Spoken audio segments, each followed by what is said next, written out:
The winter wind howled through the empty streets of downtown Chicago, carrying with it the bitter cold that made even the bravest souls seek shelter indoors.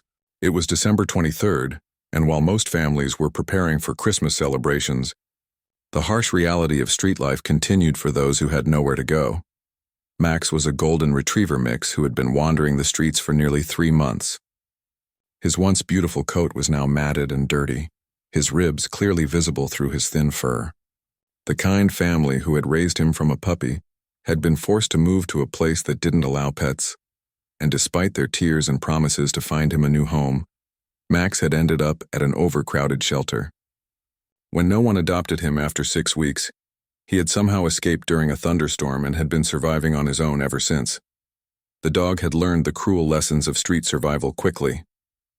He knew which restaurant dumpsters might contain scraps of food, which doorways provided the best protection from rain, and which humans might show kindness versus those who would chase him away with harsh words or thrown objects.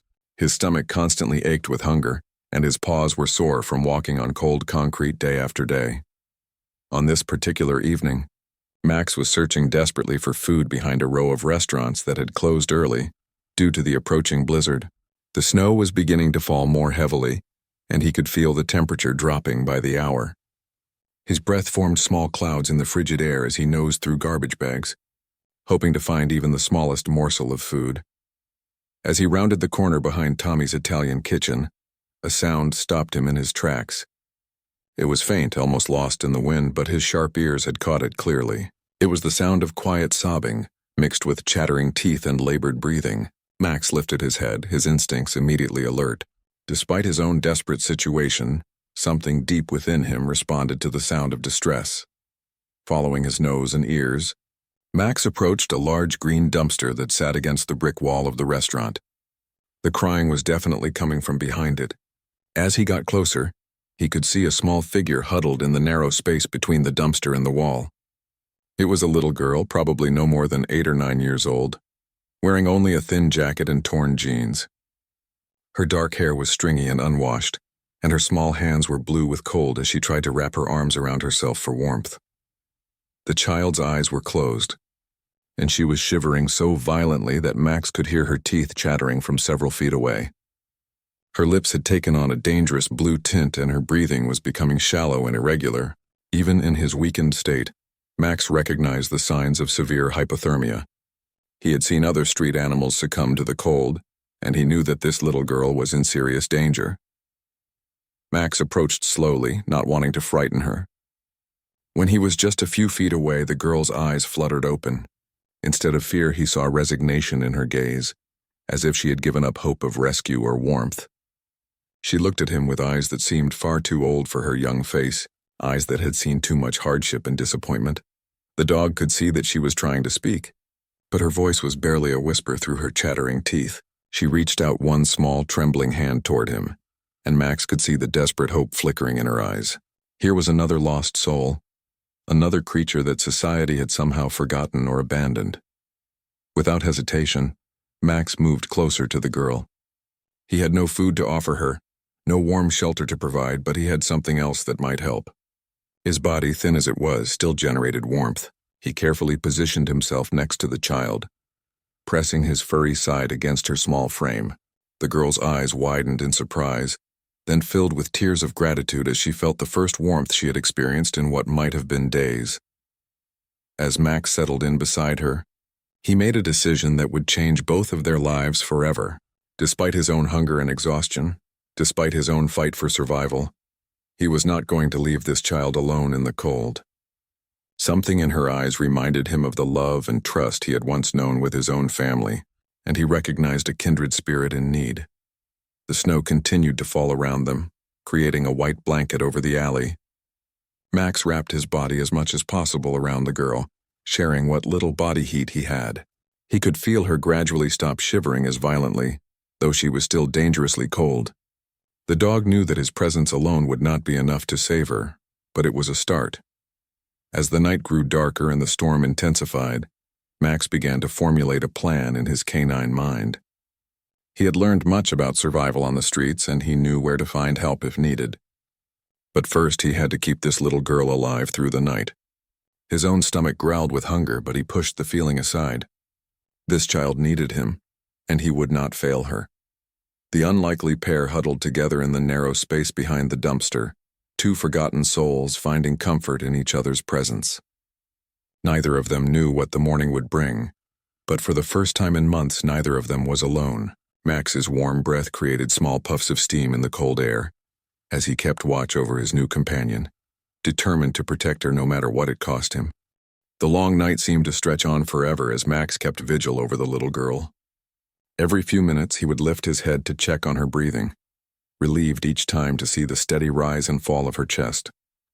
Her name, he had learned through her whispered words, was Emma. She had told him bits and pieces of her story through chattering. Teeth before exhaustion finally claimed her.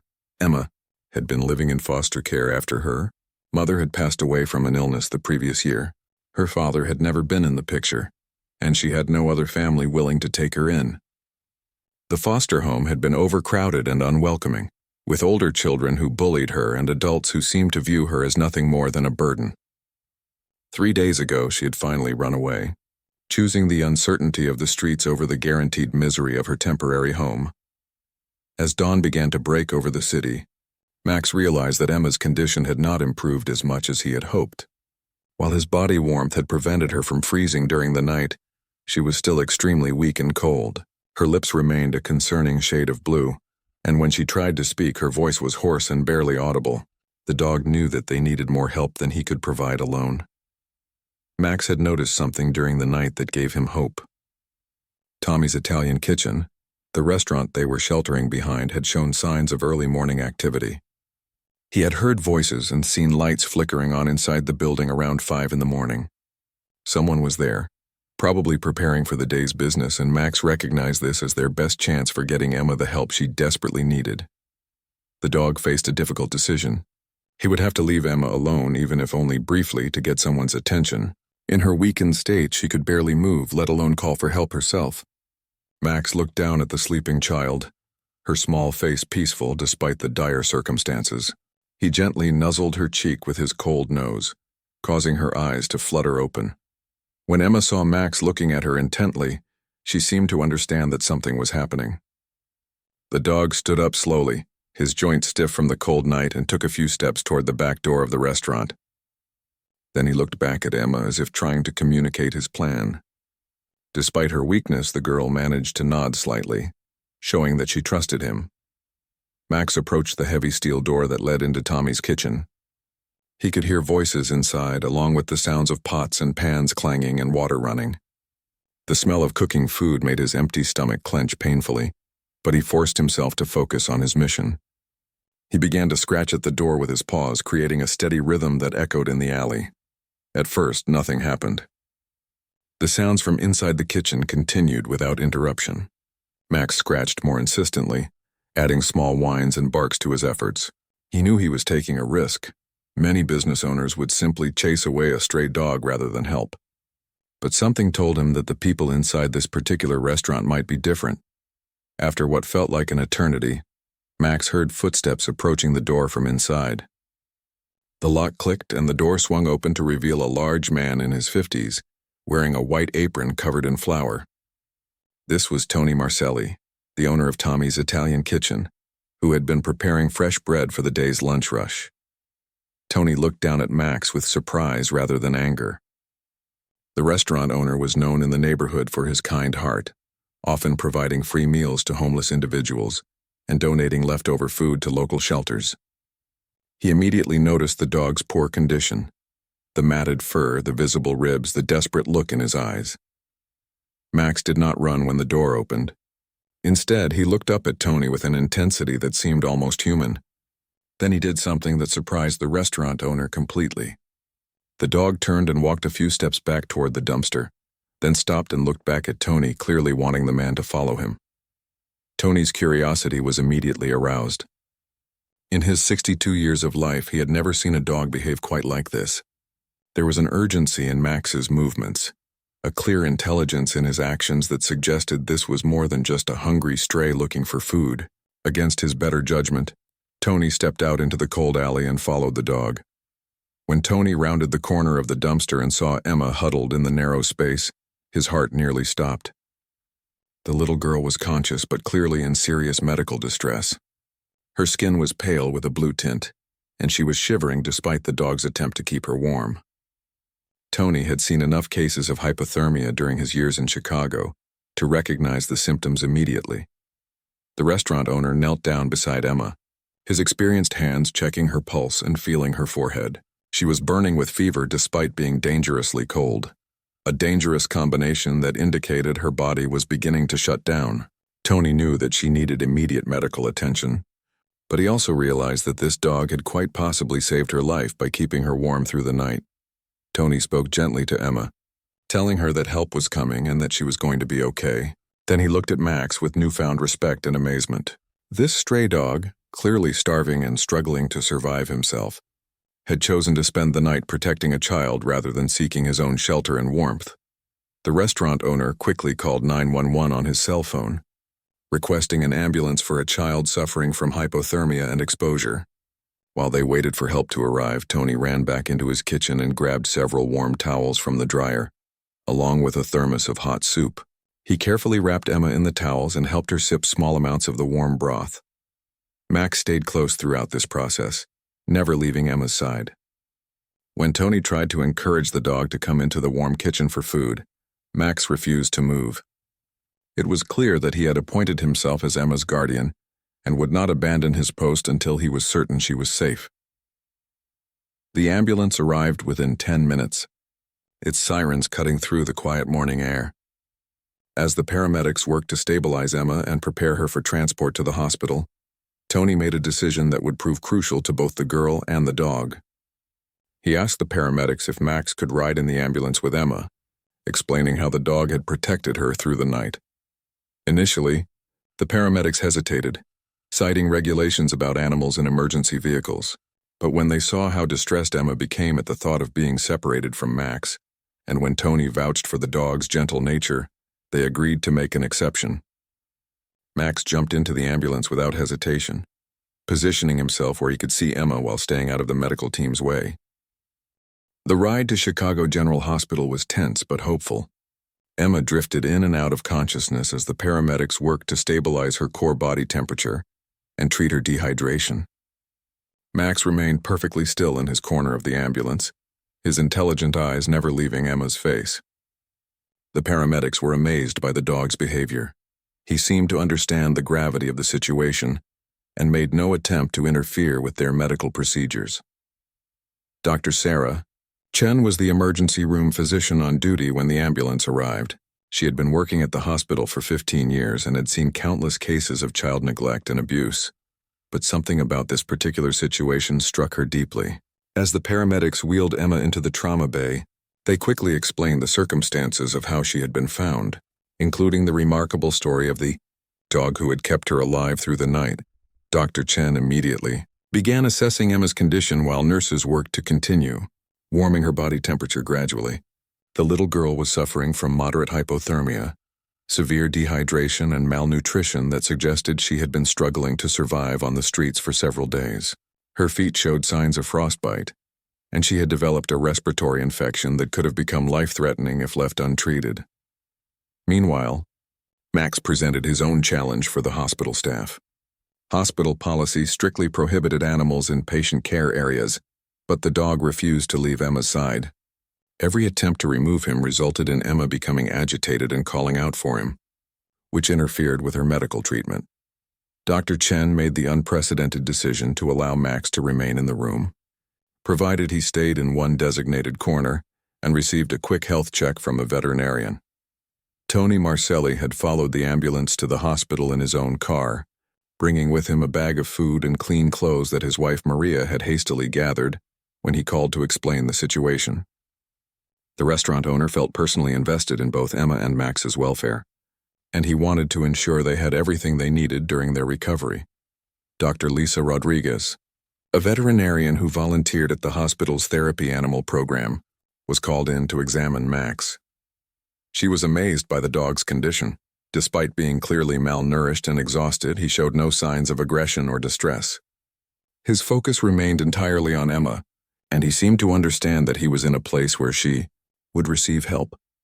The veterinary examination revealed that Max was indeed underweight and suffering from minor injuries to his paw pads from walking on rough pavement, but overall he was in remarkably good health considering his circumstances. Dr. Rodriguez was particularly impressed by his temperament and intelligence, noting that he displayed all the characteristics of a natural therapy animal. As Emma's condition stabilized over the next few hours, she began to regain consciousness for longer periods. The first thing she always looked for was Max, and the relief on her face when she saw him was evident to everyone in the room. Through whispered conversations with Dr. Chen, Emma slowly revealed more details about her background and the events that had led her to the streets. The hospital's social services team was contacted to handle Emma's case. Mrs. Jennifer Walsh, a veteran social worker, arrived that afternoon to assess the situation and begin the process of finding appropriate placement for Emma. However, the circumstances of this case were unlike anything she had encountered in her 20-year career. Mrs. Walsh learned that Emma had indeed run away from her foster placement 3 days earlier. The foster family had reported her missing, but with limited resources and many other cases, the search had been minimal. The foster home had 5 other children, and Emma's caseworker admitted that the girl had been struggling to adjust to the environment. What made this case unique was Emma's bond with Max. Every medical professional who observed them together noted the positive impact the dog had on Emma's emotional state and recovery. When Max was in the room, Emma was calm and cooperative with medical procedures. When attempts were made to separate them, even briefly, Emma became anxious and distressed, which actually slowed her physical healing. Dr. Chen found herself in frequent consultation with Mrs. Walsh about the unprecedented situation. The hospital had never before dealt with a case where a therapy-animal relationship had developed so spontaneously and powerfully. Medical research supported the benefits of animal-assisted therapy for traumatized children, but this situation had occurred naturally rather than as part of a planned treatment program. Tony Marcelli visited Emma and Max every day, bringing small gifts and spending time reading to Emma while Max dozed nearby. The restaurant owner found himself deeply moved by their story and began to feel that fate had brought all 3 of them together for a reason.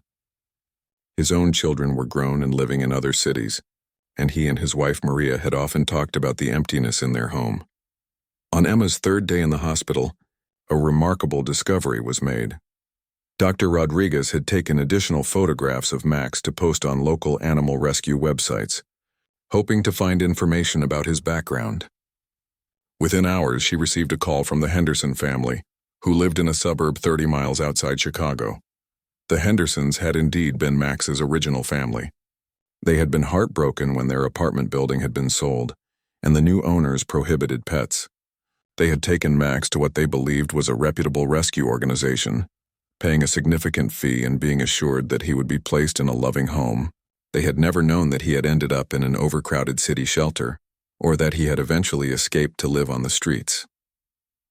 When the Hendersons arrived at the hospital that evening, the reunion was emotional for everyone present. Max's entire demeanor changed when he saw his original family. His tail wagged furiously and he whined with joy. However, he remained positioned protectively near Emma's bed, clearly torn between his loyalty to his original family and his commitment to the little girl who needed him.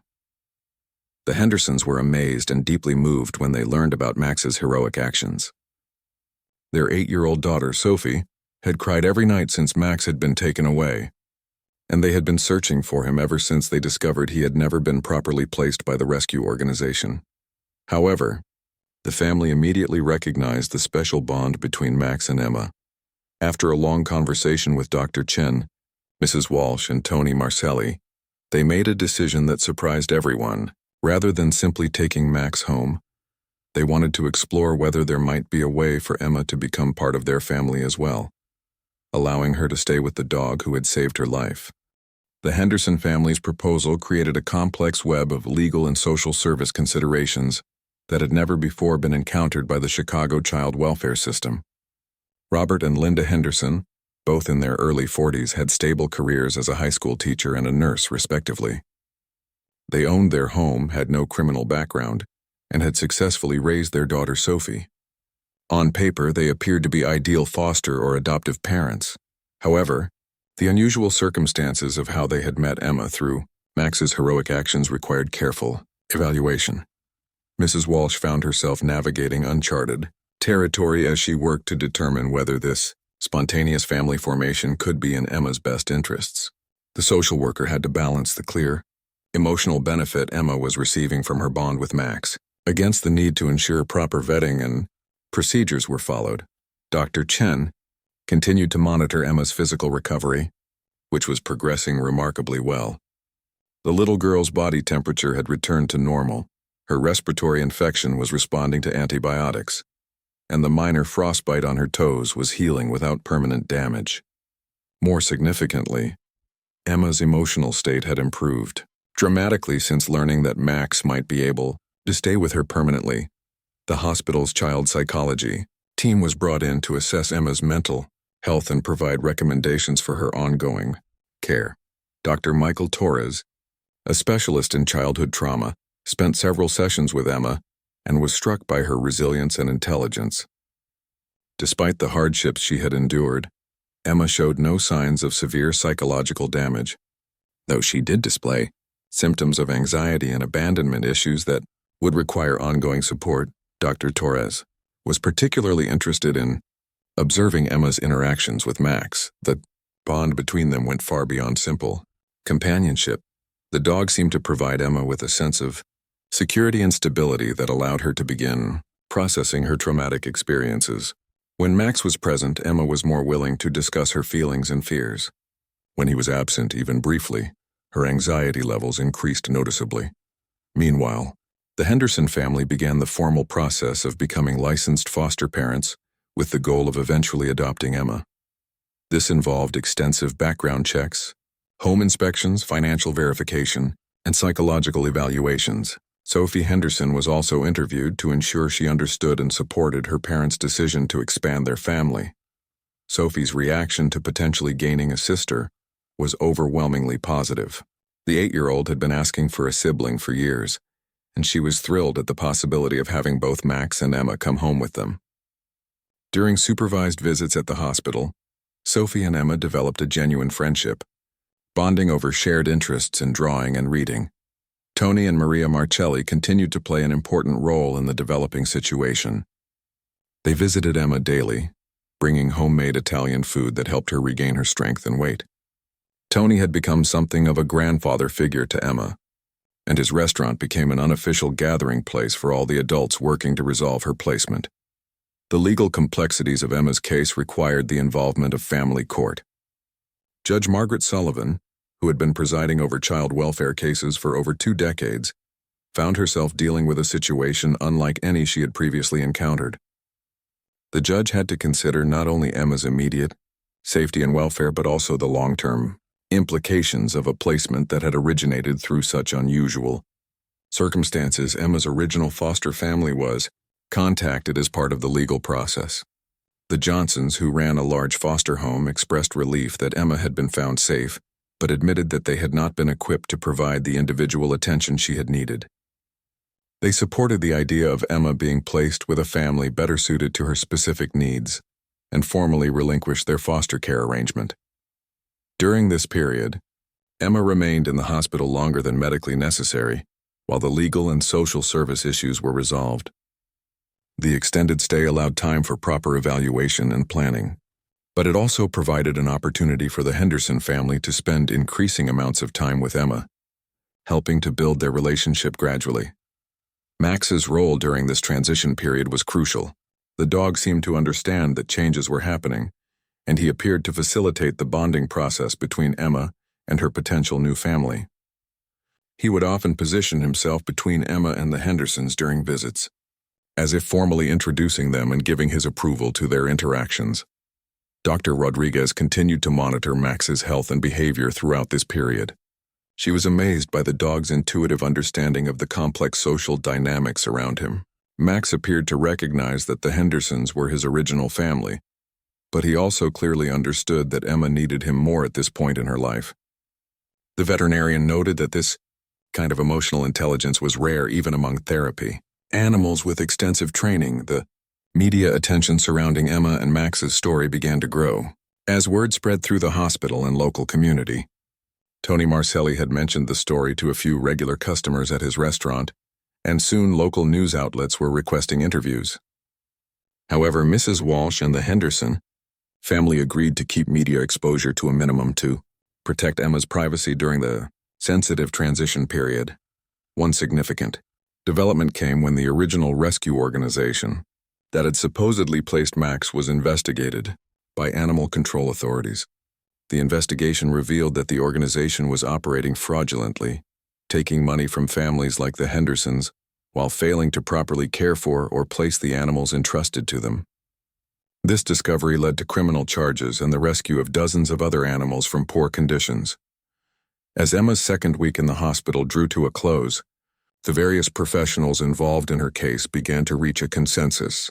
The Henderson family had successfully completed their emergency foster care certification, their home had been approved for placement, and all psychological evaluations had been positive. Judge Sullivan scheduled a hearing to formally approve Emma's placement with the Hendersons as a first step toward eventual adoption. The night before Emma was scheduled to leave the hospital, she experienced her first real moment of anxiety about the upcoming changes. Despite all the positive interactions with the Henderson family, the prospect of leaving the hospital room where she felt safe with Max triggered her abandonment fears. Dr. Chen and the nursing staff worked with Emma throughout the night, providing reassurance and helping her understand that this transition represented a new beginning, rather than another loss. Max seemed to sense Emma's anxiety and remained particularly close to her that night, positioning himself on the floor directly beside her bed, where she could reach down and touch him at any time. His steady presence provided the comfort Emma needed to face the uncertainty of starting over with a new family, in a new home, but with the dog who had saved her life remaining by her side. The morning of Emma's discharge from the hospital arrived with a mixture of excitement and nervous anticipation. The Henderson family arrived early, bringing with them a car seat for Emma and a special harness for Max that would keep him secure during the drive to their suburban home. Linda Henderson had spent the previous evening preparing a bedroom for Emma, decorating it with soft colors and filling it with books and art supplies based on interests Emma had mentioned during their visits. Dr. Chen performed a final medical examination of Emma, confirming that she had made a complete physical recovery from her ordeal. The little girl had gained back the weight she had lost during her time on the streets. Her respiratory infection had cleared completely, and the minor frostbite damage to her toes had healed without any lasting effects. More importantly, Emma's emotional state had stabilized significantly, and she was expressing genuine excitement about starting her new life. The discharge process took several hours as various professionals provided final instructions and support resources to the Henderson family.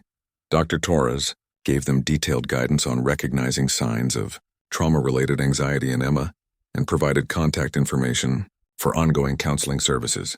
Mrs. Walsh reviewed the legal requirements of their foster care arrangement and scheduled regular check-in visits for the coming months. Max had his own preparation for the transition. Dr. Rodriguez had arranged for him to receive a complete veterinary workup, including vaccinations, dental care, and treatment for the minor injuries he had sustained during his time on the streets. The dog had gained back some of the weight he had lost, and his coat was beginning to regain its natural luster thanks to proper nutrition and grooming. Tony and Maria Marcelli came to the hospital to see Emma and Max off, bringing with them a large bag of homemade food for the Henderson family and a special toy for Emma that Maria had sewn by hand. The restaurant owner had tears in his eyes as he hugged Emma goodbye, making her promise to visit his restaurant soon. He had already arranged with the Hendersons to provide catered meals during Emma's first week at home, wanting to ensure the transition was as smooth as possible. The drive to the Henderson home in Oak Park was quiet, but comfortable. Emma sat in the back seat with Sophie, while Max lay across both of their laps, clearly content to be surrounded by his two favorite children. Robert Henderson drove carefully, aware that this journey represented a major life change for everyone in the car. Linda turned around frequently to check on Emma, offering reassurance and pointing out landmarks they passed along the way. When they arrived at the Henderson house, Emma was amazed by what she saw. The two-story colonial home sat on a quiet tree-lined street with a large fenced backyard that would be perfect for Max to run and play.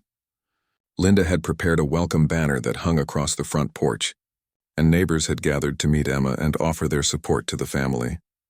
Emma's new bedroom was everything she could have hoped for and more. The walls were painted a soft lavender color, and the room contained a comfortable bed, a desk for homework, and shelves filled with books and games. Most importantly, a special bed for Max had been placed right next to Emma's bed, ensuring they could remain close during the nighttime hours when Emma's anxiety was often strongest. The first few days in the Henderson home were a period of careful adjustment for everyone involved. Emma was understandably cautious about fully embracing her new situation, having experienced disappointment and abandonment before. She was polite and cooperative, but maintained a certain emotional distance as she observed how this new family functioned. Max played a crucial role during this transition period. The dog seemed to understand that he needed to help Emma feel secure in her new environment. He would accompany her everywhere in the house, providing a constant source of comfort and familiarity.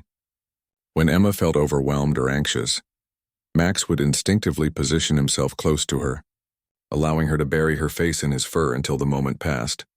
Sophie Henderson proved to be an excellent big sister, despite being younger than Emma. The 8-year-old had a natural empathy and patience that helped Emma begin to relax and open up. The two girls discovered they shared a love of drawing, and they spent hours together creating pictures of Max in various heroic poses, turning his rescue of Emma into an ongoing comic book adventure. Robert and Linda Henderson were careful not to push Emma too hard or too fast toward emotional intimacy.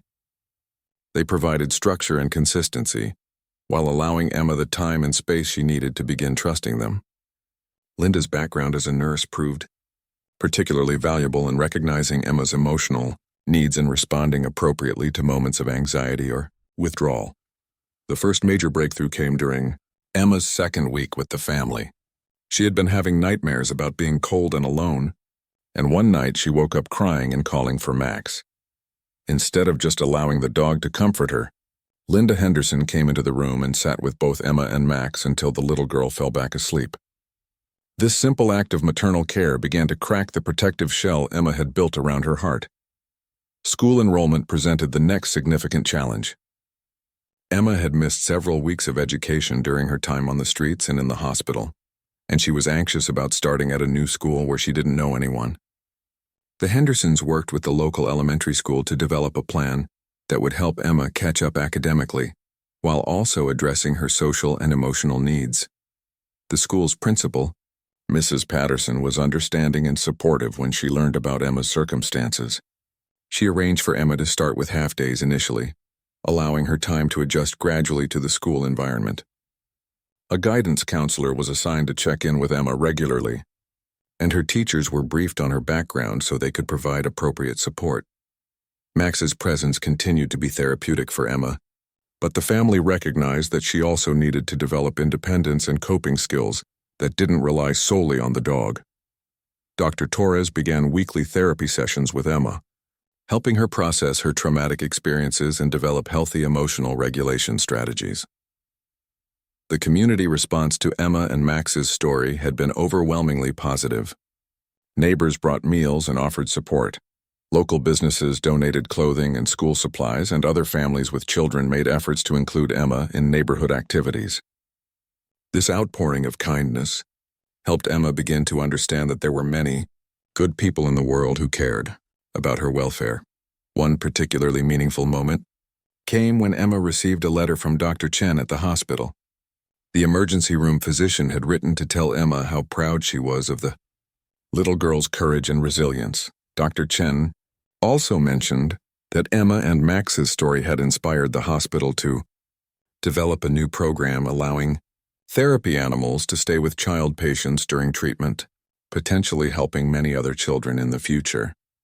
As Emma's first month with the Henderson family drew to a close, the changes in her were remarkable.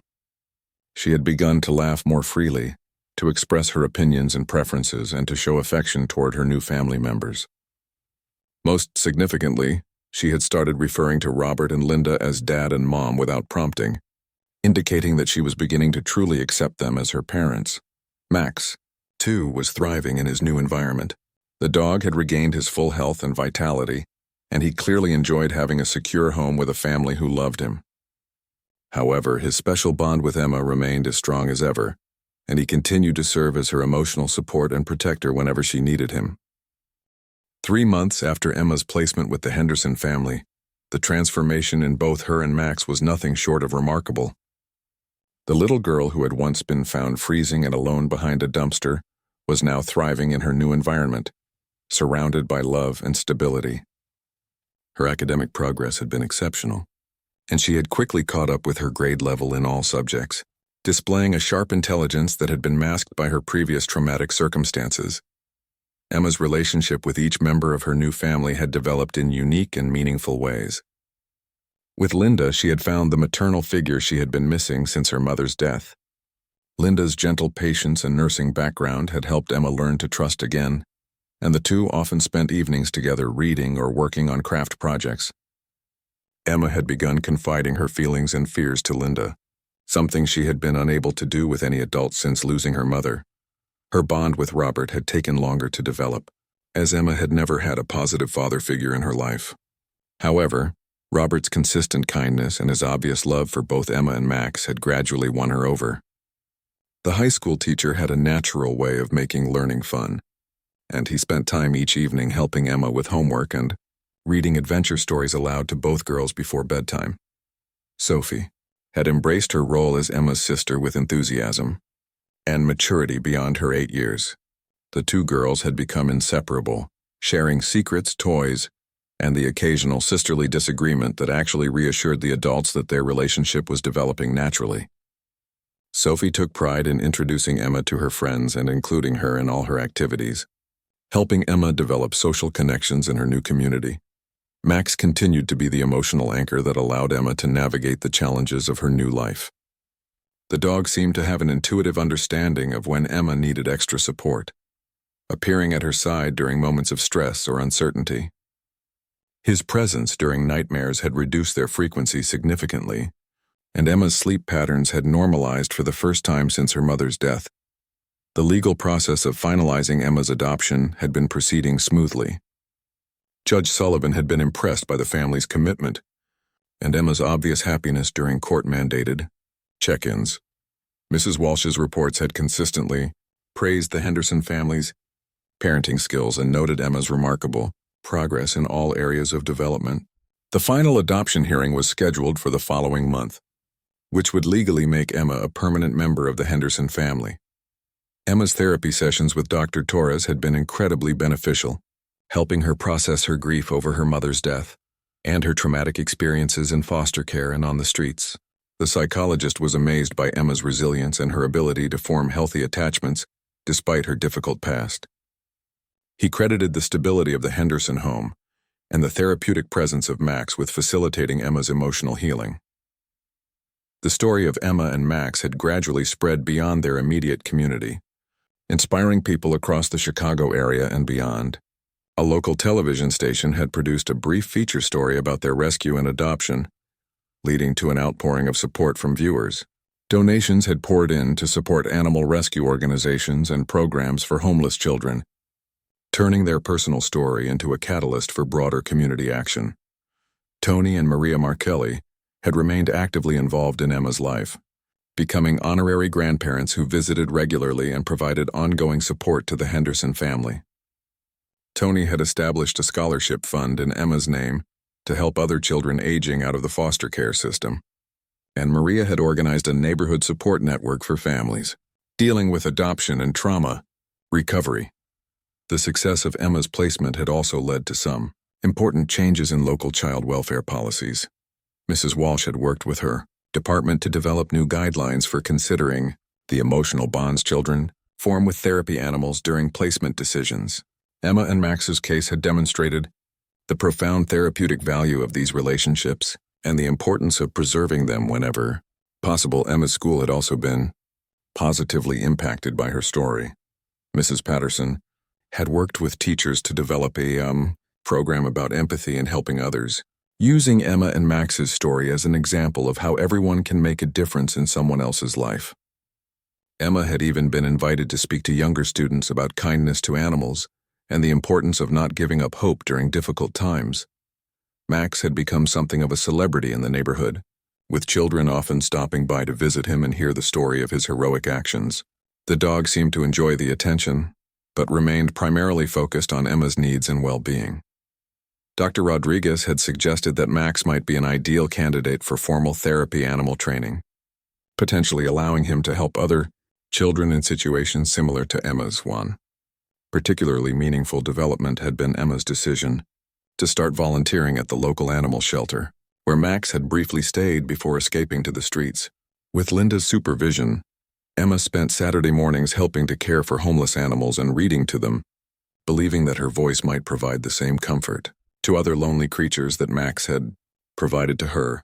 The approaching anniversary of the night Max found Emma had prompted reflection from everyone involved in their story. Emma had expressed a desire to visit the alley behind Tommy's restaurant, where their journey together had begun, not out of sadness but to mark how far they had both come. The Henderson family had agreed to this visit, recognizing its importance in Emma's healing process. During a family meeting to plan this memorial visit, Emma had surprised everyone by expressing her desire to do something special to help other homeless children and animals. She had proposed using some of the donation money that had been sent to their family to create care packages for distribution during winter months. Linda and Robert had been moved by their daughter's compassion and her desire to turn her traumatic experience into a way to help others. Sophie had enthusiastically supported Emma's idea, suggesting they organize a neighborhood collection drive to gather supplies for the care packages. The two girls had already begun planning what items would be most helpful: warm socks, granola bars, small blankets, and information about local shelters and services.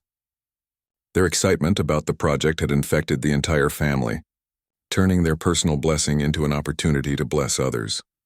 As winter approached again, exactly 1 year after that fateful night when Max found Emma, the family found themselves preparing not just for their memorial visit, but for a new chapter in their lives together. The final adoption papers would soon be signed, making Emma legally and permanently a Henderson. Max would continue to be her faithful companion and protector, but now he would do so in the security of a loving home where both he and Emma knew they would never be abandoned. Again, the transformation was complete. A starving dog and a freezing child had found each other in their darkest moment and together had discovered the family they both desperately needed. The morning of December 23rd arrived exactly 1 year after the night that had changed everything for Emma and Max. The Henderson family had planned a special day to commemorate the anniversary, beginning with their promised visit to the alley behind Tommy's Italian kitchen, where their incredible journey had started. Emma had woken up early, not from nightmares as she once had, but from excitement about the meaningful day ahead. The family drove to downtown Chicago together, with Max riding comfortably in the back seat between Emma and Sophie. The contrast with his condition exactly 1 year ago was striking. The once starving stray was now a healthy, well-groomed dog wearing a warm winter coat that Sophie had picked out especially for the occasion. Emma, too, was transformed from the frightened, freezing child who had nearly died in that alley into a confident, happy 10-year-old surrounded by love and security. Tony Marcelli was waiting for them at his restaurant, having closed it for the morning to participate in the commemoration. The restaurant owner had tears in his eyes as he watched the family approach, remembering the desperate scene he had discovered exactly 1 year earlier. Maria had prepared a special breakfast for everyone, and they gathered in the restaurant's dining room to share stories and reflect on the miraculous chain of events that had brought them all together. When they moved outside to visit the actual location where Max had found Emma, the alley looked completely different in the daylight with snow gently falling. Emma held Max's leash in one hand and Linda's hand in the other, as they stood in the spot where she had nearly lost her life. Instead of trauma or sadness, Emma felt overwhelming gratitude for the dog who had refused to abandon her, and for the series of people who had worked to give them both a new chance at happiness. The family had brought with them the first batch of care packages that Emma and Sophie had organized for homeless individuals and animals. The packages contained warm clothing, food, blankets, and information about local shelters and services. They planned to distribute them throughout the downtown area, turning this anniversary into an opportunity to help others who might be facing similar desperate circumstances. Their first stop was the animal shelter where Max had briefly stayed before escaping to find Emma. Dr. Rodriguez met them there, and she was amazed by Max's obvious contentment and health. The veterinarian had continued to follow their story over the past year and had been instrumental in developing the hospital's new therapy animal program that had been inspired by Emma and Max's bond at the shelter. Emma and Sophie helped distribute toys and treats to the animals currently waiting for homes. Emma spent extra time with a young golden retriever mix who reminded her of Max, reading to him and offering the same kind of comfort that Max had once provided to her. The shelter director mentioned that adoption rates had increased significantly over the past year, partly due to the publicity surrounding Emma and Max's story. Judge Sullivan had agreed to hold the final adoption hearing in her chambers rather than in open court, making it a more intimate and meaningful ceremony for the family. When they arrived at the courthouse that afternoon, they found that several of the people who had been instrumental in Emma's journey had come to witness this important milestone. Dr. Chen was there, having taken time off from her hospital shift to see Emma officially become a Henderson. Mrs. Walsh attended as well, bringing with her a scrapbook of photos and documents from Emma's case that she had assembled as a keepsake. Even Dr. Torres had come, proud to see the successful conclusion of one of the most remarkable cases of his career. During the brief ceremony, Judge Sullivan spoke about the unusual circumstances that had brought Emma and the Henderson family together, and the remarkable healing that had taken place over the past year. She noted that Emma's case had already influenced changes in how the family court system considered the therapeutic relationships children form with animals during placement decisions. When Judge Sullivan officially declared the adoption final, making Emma legally and permanently Emma Henderson, there wasn't a dry eye in the chambers. Emma signed her new name carefully on the adoption certificate, then knelt down to hug Max, whispering to him that they both finally had the forever family they had been searching for.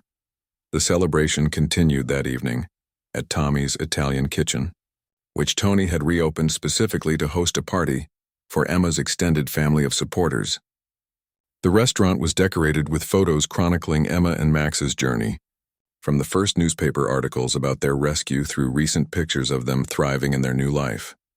Local news stations covered the adoption celebration, but the focus remained on the positive message of hope and community support rather than exploiting Emma's past trauma. The coverage helped raise additional funds for local animal shelters and homeless services, continuing the ripple effect of good that had begun with one dog's decision to help a child in need. As the evening wound down, Emma stood up to address the gathered crowd of family, friends, and supporters. With Max sitting loyally beside her, she thanked everyone who had played a role in giving them both a second chance at happiness. She spoke about the care packages she and Sophie were organizing and invited others to join their efforts to help homeless children and animals throughout the winter months. Emma's speech was remarkable not just for its eloquence from such a young person, but for its complete lack of bitterness about her past experiences. Instead, she focused on gratitude for her rescue, hope for the future, and determination to use her story to help others. The transformation from the frightened child found behind a dumpster to this confident, compassionate young woman was complete. That night, as the Henderson family returned home to Oak Park, Emma reflected on how different this December 23rd was from the previous year. Instead of sleeping alone and freezing behind a dumpster, she was going home to a warm house with parents who loved her, a sister who had become her best friend, and a dog who would always be her hero and protector. As Emma settled into bed with Max curled up on his bed beside her, she thought about all the people who had helped make their happy ending possible.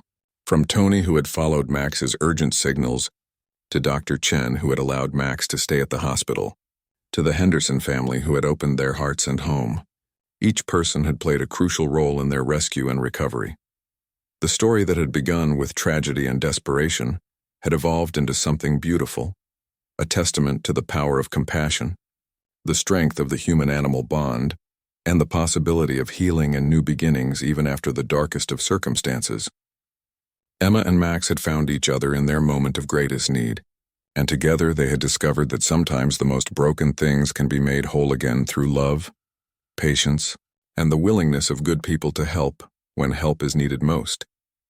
As snow continued to fall outside their warm, safe home, Emma drifted off to sleep with her hand resting on Max's fur, both of them dreaming of the bright future that lay ahead for the Henderson family and the many other lives they would touch through their ongoing efforts to help homeless children and animals find the love and security that everyone deserves.